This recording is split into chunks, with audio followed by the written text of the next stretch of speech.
Hey guys, this is Brian with Bulletproof Cycles.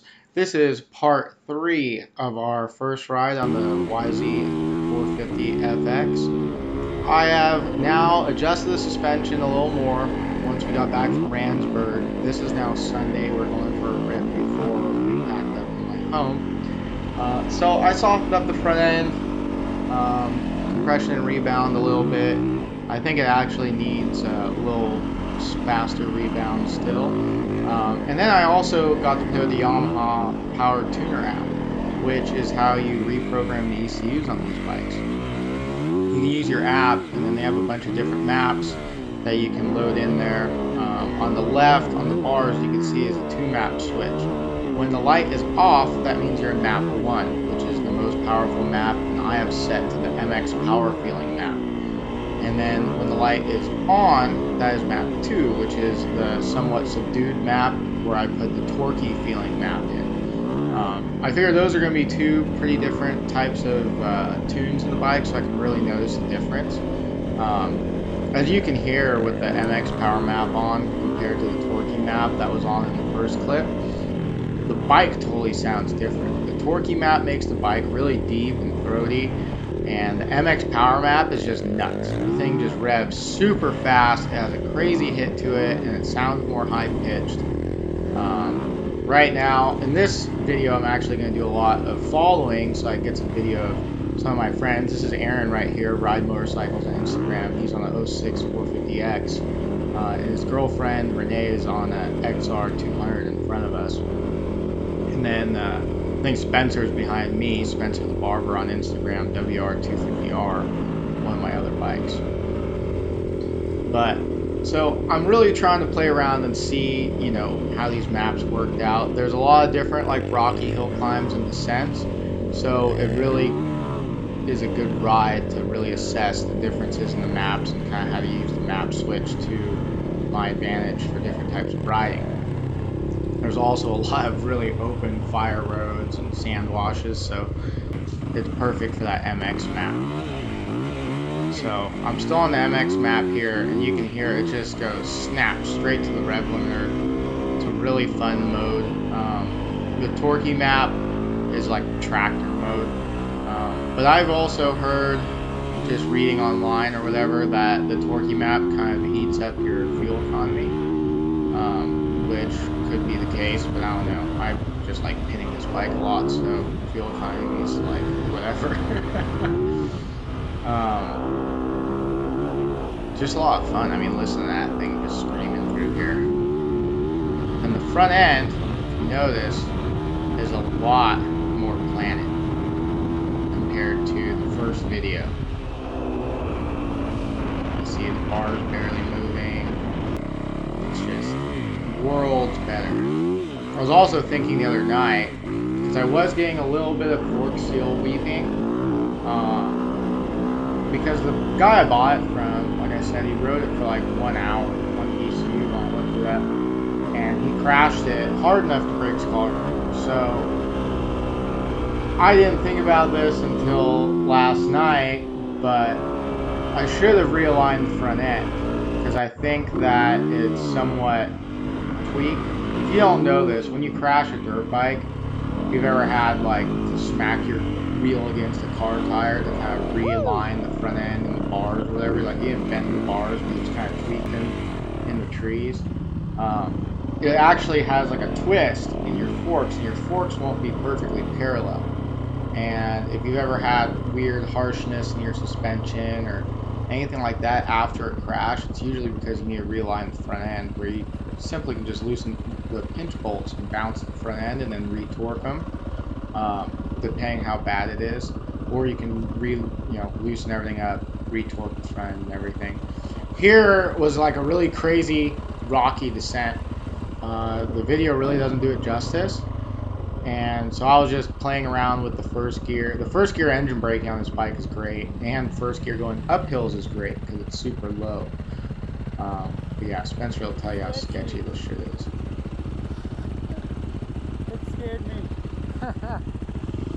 It was cool being able to get some more video of everyone else coming down the hill and all this stuff.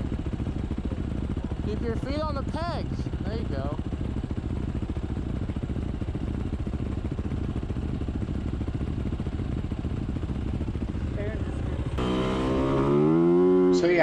if you ever get in a crash, make sure that you realign your forks.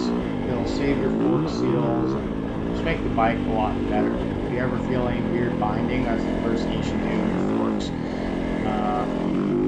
So I'm going to do that today. I'm going to be doing a lot of mods to the bike. A bunch of parts came in, F&F titanium exhaust, works connection, fork bleeders. It's another thing you should do before every ride. Bleed the air out of your forks on the stand. Makes a big difference. Let's see what else did I get. Oh, and my ODI bars and grips and everything. So we're going to throw a couple more things on this bike. I want to take it out for just a day trip and kind of mess with it a little bit more. My suspension settings might not be perfect because if the forks are kind of tweaked and need to be realigned, it's going to totally change the way the front end feels. So we might end up stiffening the compression on the front end after this, but who knows? I'm also going tubeless on this bike after a lot of research. I really don't feel like changing tubes in the middle of the desert if I get a pinch flat or something. So I decided to go with the tubeless system, which, if you're not familiar, is basically like a road bicycle tube at 100 psi that goes inside like the center of the wheel, the bead valley, and so it seals the spokes. So then you're running basically a tubeless setup like you would on a sport bike, where there's a high pressure and a low pressure zone. And so if you get a puncture, you can just throw a plug in it.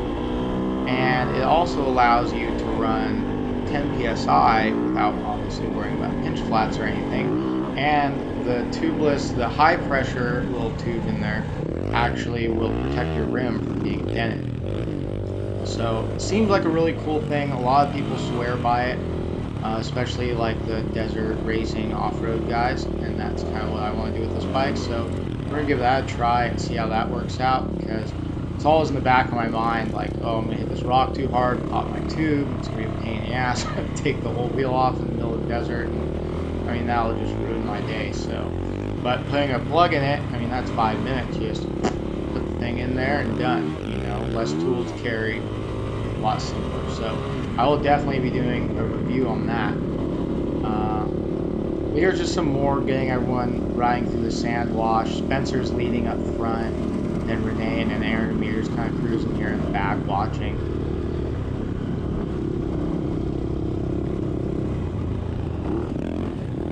But I really like this ride in Cal City. I mean, there's so many different types of terrain and everything. It's really great for testing the capabilities of this new bike. But I am planning on doing the Hare and Hounds race on the 24th in Johnson Valley. So I might be going out there and just kind of do a little pre-run and ride the area and see if that's something I really want to do, and kind of tweak the suspension on the bike beforehand. So if anyone has ran a Hare and Hound that's watching this video, shoot a comment in the comments and let me know what you think. I'm planning on running the novice vet class just because I've never done anything like this. I don't really care to be with all the tryhards the first time. I just want to go out and have a good time and just see how it all ends up. I'm definitely kind of worried about following the little ribbons because I do pass a lot of turns even when I know where I'm going. Out here I have no idea where I'm going. So at this point we actually are at the Borax Mines. They're on the right side, and they have all this it's like border around. You'll see up here, you'll see all the stuff they pull out of the ground. It's really cool. It's all different colored dirt and everything. But we were kind of just going around here trying to see if we could find an easier way in that everyone can kind of get over the hill and go explore. We didn't end up finding anything and decided to go after this radar station that's off in the distance. So we're basically just racing around this trail that goes around the entire perimeter of the mines, and it's super fun, like little TT flat track course. So I'm just really enjoying myself going through here, and then when we get to the other side, Spencer spots this radar station, and wayside. Okay, that's a cool place to go head out to, and that's what part 4 is, going from here out to that radar station and back, and just some really cool riding out there as well. And then on the way back, we do a lot of like rocky hill climbs and descents. So in this 4 video series, I think we cover every type of desert terrain possible that you could take this bike on. So, but yeah, I just want to thank everybody for watching these videos. Any feedback is greatly appreciated. I haven't made videos in a while, so I'm just trying to remember how to do all the editing stuff, to be honest with you. So, thanks a lot for watching, and look out for the next video.